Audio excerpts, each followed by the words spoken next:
நமஸ்காரம். மகாபாரதத்தில் சாந்தி பருவத்தில் மோட்ச தர்மத்தை சேவித்துக் கொண்டிருக்கின்றோம்.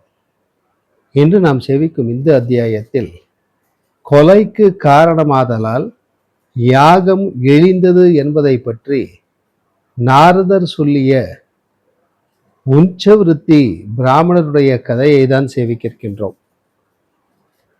யுதிஷ்டிரர் பீஷ்மாச்சாரியரை பார்த்து ஒரே பயனை அடையினவும் பல வகைப்பட்டனவுமான யக்னம் தவமீவிகளுள் சுகத்திற்காகவும் தனத்திற்காகவும் இல்லாமல் தர்மத்திற்காகவே ஏற்படுத்தப்பட்டது எவ்விதமானது என்று கேட்க பீஷ்மர் சொல்ல ஆரம்பித்தார்.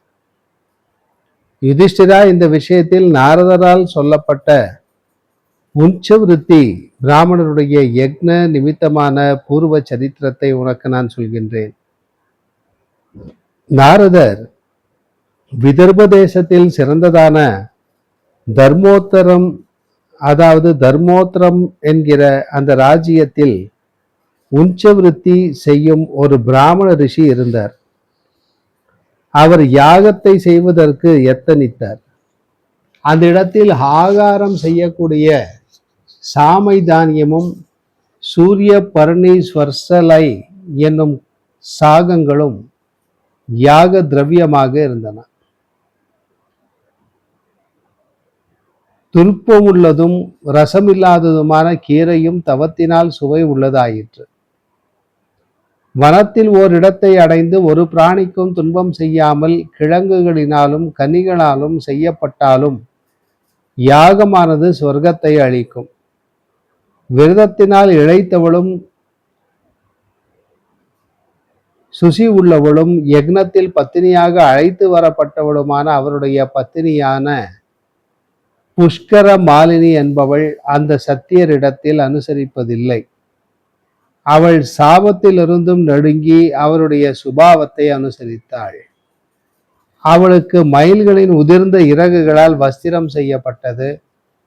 அவளுக்கு விருப்பம் இல்லாமல் இருந்தும் தீட்சிதரான பர்த்தாவின் அனுசரணத்தினால் அந்த அனுசரணையினால் அந்த இடத்தில் யாகம் செய்யப்பட்டது. தர்மம் அறிந்ததும் சரகுகளை பூஜிப்பதுமான ஒரு மிருகமானது சுக்கிரர் பலமுறை கட்டளையிட்டதனால் அந்த வனத்தில் அவர் சமீபத்தில் வசித்து கொண்டிருந்தது. அப்பொழுது அந்த மிருகமானது சத்தியரை பார்த்து, உம்மால் இந்த தீய செய்கை செய்யப்பட்டது. பசு இல்லாததால் அதற்குரிய மந்திர ரூபமான அங்க குறைவுள்ள இந்த யாகமானது விபரீதமாகிறது.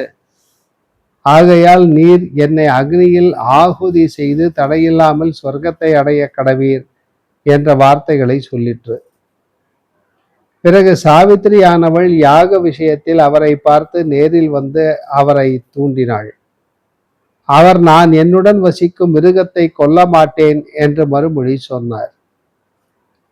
யாகாகினியிலிருந்து கிளம்பின அந்த சாவித்திரியானவள் யக்னத்தில் என்ன கெட்ட காரியம் செய்யப்பட்டது என்று சொல்லிவிட்டு பாதாளத்தை பார்க்க விரும்பி திரும்பிவிட்டாள்.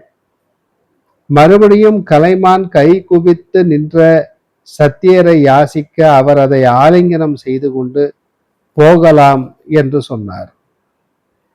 பிறகு அந்த மான் 8 அடி நடந்து மீண்டும் வந்து, சத்தியரே, என்னை தடையின்றி கொல்லும். உம்மால் கொல்லப்பட்டு நான் நல்ல கதியை அடைவேன்.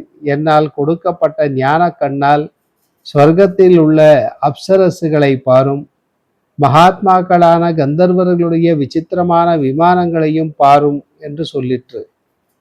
பிறகு அந்த முனிவர் விருப்பத்துடன் கண்ணால் அவர்களை நீண்ட காலம் பார்த்துவிட்டு மிருகத்தையும் பார்த்து ஹிம்சையினால் ஸ்வர்கவாசம் என்று தீர்மானித்தார். மிருக வடிவமாகி பல வருடங்கள் வனத்தில் வசித்து கொண்டிருந்த அந்த தர்மமானது அந்த பாவத்திற்கு பரிகாரத்தை செய்து கொண்டது. இது யாகத்திற்கு ஏற்பட்ட நல்ல விதி அல்ல.